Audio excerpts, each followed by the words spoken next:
ಎಲ್ಲರಿಗೂ ನಮಸ್ಕಾರ. ನಾನು ಮೈಸೂರು ಜಿಲ್ಲೆಯ ಅಪರ ಜಿಲ್ಲಾಧಿಕಾರಿ ಡಾಕ್ಟರ್ ಪಿ ಶಿವರಾಜ್ ಮಾತಾಡ್ತಾ ಇದ್ದೇನೆ. ಕರ್ನಾಟಕ ರಾಜ್ಯದಲ್ಲಿ ಸಕಾಲ ಕಾಯ್ದೆ ಎಂಬ ಒಂದು ಮಹತ್ವಪೂರ್ಣವಾದಂತಹ ಕಾಯ್ದೆ ಚಾಲ್ತಿಯಲ್ಲಿರೋದು ತಮ್ಮೆಲ್ಲರಿಗೂ ಸಹ ಗೊತ್ತೇ ಇದೆ. ಇದು ಇಡೀ ರಾಷ್ಟ್ರಕ್ಕೇ ಮಾದರಿಯಾದಂತಹ ಒಂದು ಕಾಯ್ದೆ ಆಗಿರುತ್ತದೆ. ಸಕಾಲ ಕಾಯ್ದೆಯ ಮೂಲಕ ಸಾರ್ವಜನಿಕರಿಗೆ ಏನೆಲ್ಲ ಅನುಕೂಲಗಳಾಗ್ತಾ ಇದೆ ಅಂತ ನಾವು ಗಮನಿಸೋದೇ ಆದರೆ, ಇಡೀ ಸಮಾಜದಲ್ಲಿ ನಾವು ಜನಸಮುದಾಯದಲ್ಲಿ ವಿಚಾರ ಮಾಡಲಿಕ್ಕೆ ಹೋದಾಗ ಎಲ್ಲ ಜನರು ಸಹ ಹೇಳೋದು ಒಂದೇ, ನಮಗೆ ಸಕಾಲ ಕಾಯ್ದೆ ಬರೋದಕ್ಕಿಂತ ಮುಂಚೆ ಬಹಳಷ್ಟು ರೀತಿಯ ತೊಂದರೆಗಳಾಗ್ತಾ ಇತ್ತು.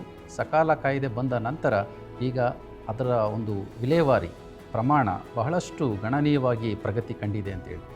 ಉದಾಹರಣೆಗೆ ಹೇಳಬೇಕಂದ್ರೆ, ನಮ್ಮ ಕಂದಾಯ ಇಲಾಖೆಯಲ್ಲಿ ಸುಮಾರು 80ಕ್ಕಿಂತ ಹೆಚ್ಚು ಸೇವೆಗಳನ್ನು ನಾವು ಸಕಾಲ ಕಾಯ್ದೆ ವ್ಯಾಪ್ತಿನಲ್ಲಿ ನೀಡ್ತಾ ಬಂದಿದ್ದೇವೆ.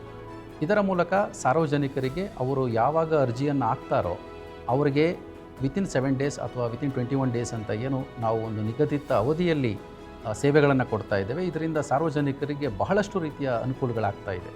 ಮುಂಚೆ ಸಕಾಲ ಕಾಯ್ದೆ ಬರೋದಕ್ಕಿಂತ ಮುಂಚೆ ಅರ್ಜಿದಾರರಿಗೆ ತಾವು ಅರ್ಜಿ ಹಾಕಿದ ನಂತರ ಅದು ಯಾವ ಸಮಯದಲ್ಲಿ ಅವರಿಗೆ ವಿಲೇವಾರಿ ಆಗುತ್ತೆ ಅಥವಾ ಅವರಿಗೆ ಆ ಒಂದು ಸೇವೆ ಸಿಗುತ್ತೆ ಅನ್ನೋದು ಒಂದು ನಂಬಿಕೆ ಇರಲಿಲ್ಲ. ಈಗ ಸಕಾಲ ಬಂದ ನಂತರ ಆ ಒಂದು ಅರ್ಜಿನಲ್ಲೇ ನಮೂದಾಗಿರುತ್ತದೆ. ಅವ್ರಿಗೆ ಅಕ್ನಾಲಜ್ಮೆಂಟ್ ಕೊಟ್ಟಾಗ ಈ ಒಂದು ಸೇವೆ ನಿಮಗೆ ಇಂತಿಷ್ಟು ದಿನದ ಒಳಗಡೆ ನಿಮಗೆ ಸಿಗುತ್ತೆ ಅಂತ ಹೇಳಿ. ಸೊ ಅಷ್ಟರ ಮಟ್ಟಿಗೆ ಸಾರ್ವಜನಿಕರಿಗೆ ಸಕಾಲ ಕಾಯ್ದೆ ಬಹಳಷ್ಟು ಒಳ್ಳೆಯ ರೀತಿಯಲ್ಲಿ ಸೇವೆಯನ್ನು ಕೊಡ್ತಾ ಇರೋದನ್ನು ನಾವು ಗಮನಿಸ್ಬೋದಾಗಿದೆ. ಸಕಾಲ ಕಾಯ್ದೆಯಿಂದ ನನ್ನ ಪ್ರಕಾರ ಅಧಿಕಾರಿಗಳಿಗೂ ಸಹ ಒಂದು ಒಳ್ಳೆಯ ರೀತಿಯ ಒಂದು ಮಹತ್ವದ ಹೆಲ್ಪ್ ಆಗ್ತಾ ಇದೆ, ಸಹಾಯ ಆಗ್ತಾ ಇದೆ. ಹೇಗೆ ಅಂತ ಹೇಳಿದ್ರೆ, ಮುಂಚೆ ನಮಗೆ ಸಕಾಲ ಇಲ್ಲದೇ ಇದ್ದಾಗ ಅದನ್ನು ಯಾವ ದಿನಗಳಲ್ಲಿ ನೀಡಬೇಕು ಅನ್ನೋದು ಸ್ಟಿಪ್ಯುಲೇಟೆಡ್ ಟೈಮ್ ಇಲ್ಲದೇ ಇದ್ದಾಗ ಕಚೇರಿಗಳಲ್ಲಿ ಅದು 15 ದಿನ 20 ದಿನ ಆಗ್ತಾಯಿತ್ತು. ಸೊ ನಾನು ಹೇಳೋದಿಷ್ಟೇ, ಸಕಾಲ ಬಂದ ನಂತರ ಅಧಿಕಾರಿಗಳಿಗೂ ಸಹ ಅಥವಾ ಯಾರು ಸೇವೆಯನ್ನು ನೀಡ್ತಾರೆ ಅವರಿಗೂ ಸಹ ಅವರು ಎಷ್ಟು ದಿನಗಳ ಒಳಗಡೆ ಈ ಸೇವೆಯನ್ನು ಕೊಡಬೇಕು ಅಂತ ಒಂದು ಬೈಂಡಿಂಗ್ ಇರೋದರಿಂದ, ಒಂದು ಹೊಣೆಗಾರಿಕೆ ಇರೋದರಿಂದ ಸಾರ್ವಜನಿಕರಿಗೆ ತಮ್ಮ ಹೆಚ್ಚಿನ ರೀತಿಯಲ್ಲಿ ಒಂದು ವೃತ್ತಿಪರತೆಯನ್ನು ತೋರಿಸಲಿಕ್ಕೆ, ತಾವು ಇಷ್ಟೆಲ್ಲ ಸೇವೆಯನ್ನು ಮಾಡಲಿಕ್ಕೆ ತಾವು ರೆಡಿ ಇದ್ದೀವಿ ಅಂತ ಪ್ರೂವ್ ಮಾಡಲಿಕ್ಕೂ ಸಹ ಇದು ಹೆಲ್ಪ್ ಮಾಡ್ತಾ ಇದೆ. ಅಷ್ಟರ ಮಟ್ಟಿಗೆ ಸಕಾಲ ಕಾಯ್ದೆ ಅಧಿಕಾರಿಗಳಿಗೂ ಸಹ ನೌಕರರಿಗೂ ಸಹ ಅತಿ ಹೆಚ್ಚಿನ ರೀತಿಯ ಮಹತ್ವವನ್ನು ನೀಡಿದೆ ಅಂತ ನಾನು ಭಾವಿಸ್ತೇನೆ. ಸಕಾಲದಲ್ಲಿ ಬರ್ತಕ್ಕಂಥ ಅಪೀಲ್ ಸಹ ನಾವು ಗಮನಿಸ್ತೇವೆ. ಉದಾಹರಣೆ ಹೇಳ್ಬೇಕಂತ ಹೇಳಿದ್ರೆ, ಸಕಾಲದಲ್ಲಿ ಯಾವುದೇ ಒಬ್ಬ ಅಧಿಕಾರಿ ಅರ್ಜಿಯನ್ನು ರಿಜೆಕ್ಟ್ ಮಾಡಿದಾಗ ಅವರು ಅದನ್ನು ಅಪೀಲ್ ಬರ್ತಕ್ಕಂಥ ಒಂದು ಅವಕಾಶವೂ ಸಹ ಇದೆ.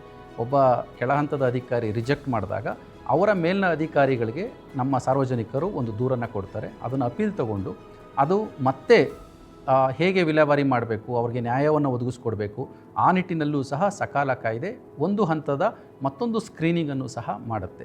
ಈ ನಿಟ್ಟಿನಲ್ಲಿ ಸಕಾಲ ಕಾಯ್ದೆ ಸಾರ್ವಜನಿಕರಿಗೆ ಅತ್ಯಂತ ಮಹತ್ವಪೂರ್ಣವಾದಂತಹ ಸಹಾಯವನ್ನು ಮಾಡ್ತಾ ಇದೆ ಅಂತ ನಾವು ಗಮನಿಸ್ಬೋದಾಗಿದೆ. ಸಕಾಲ ಸೇವೆಗಳ ಒಂದು ಪ್ರಚಾರ ಈ ಒಂದು ಜನಸಮುದಾಯದಲ್ಲಿ ಇನ್ನೂ ಹೆಚ್ಚಿನ ರೀತಿಯಲ್ಲಿ ಆಗಬೇಕು ಅಂತ ನಾನು ಭಾವಿಸ್ತೇನೆ. ನಮ್ಮ ಮೈಸೂರು ಜಿಲ್ಲೆಯಲ್ಲಿ ನಾವು ನಮ್ಮ ವೆಬ್ಸೈಟ್ಗಳಲ್ಲಿ ಅದನ್ನು ಪ್ರಚಾರ ಮಾಡಲಿಕ್ಕೆ ಹೆಚ್ಚು ಮುತುವರ್ಜಿಯನ್ನು ವಹಿಸಿದ್ದೇವೆ. ಅದೇ ರೀತಿಯಲ್ಲಿ ನಮ್ಮಲ್ಲಿ ಗ್ರಾಮೀಣ ಮಟ್ಟಕ್ಕೆ ನಾವು ಅಧಿಕಾರಿಗಳು ಹೋದಾಗ, ಉದಾಹರಣೆಗೆ ಕಂದಾಯ ಅದಾಲತ್ ಮಾಡುವಾಗ, ಪಿಂಚಣಿ ಅದಾಲತ್ಗಳನ್ನ ಮಾಡುವಾಗ ಸಕಾಲದ ಬಗ್ಗೆ ಅತಿ ಹೆಚ್ಚಿನ ಒಂದು ಮಹತ್ವಕರವಾದಂತಹ ಒಂದು ಪ್ರಚಾರವನ್ನು ನಾವು ಮಾಡ್ತಾ ಇದ್ದೇವೆ. ಇದರಿಂದ ಗ್ರಾಮೀಣ ಪ್ರದೇಶದ ಜನರಿಗೆ ಸಕಾಲ ಕಾಯ್ದೆಯ ಬಗ್ಗೆ ಅತಿ ಹೆಚ್ಚಿನ ಒಂದು ಜ್ಞಾನ ತಿಳುವಳಿಕೆ ಸಿಗುತ್ತೆ ಅಂತ ನಾವು ಭಾವಿಸ್ತೇವೆ. ಸಕಾಲ ಸೇವೆಯ ಬಗ್ಗೆ ಸಾರ್ವಜನಿಕರು ಹೆಚ್ಚಿನ ರೀತಿಯಲ್ಲಿ ಪಾಲ್ಗೊಳ್ಬೇಕು ಅಂತ ನಾನು ಅವ್ರಿಗೆ ಒಂದು ಆಹ್ವಾನವನ್ನು ಕೊಡ್ತೇನೆ. ಯಾಕೆಂತ ಹೇಳಿದ್ರೆ, ಕೇವಲ ನಾವು ಕಾಯ್ದೆಯನ್ನು ರೂಪಿಸಿಕೊಂಡು ನಾವು ಇಷ್ಟು ದಿನದಲ್ಲಿ ಕೊಡ್ತೀವಿ ಅಂತ ನಾವು ರೆಡಿ ಇದ್ದರೆ ಸಾಲಲ್ಲ.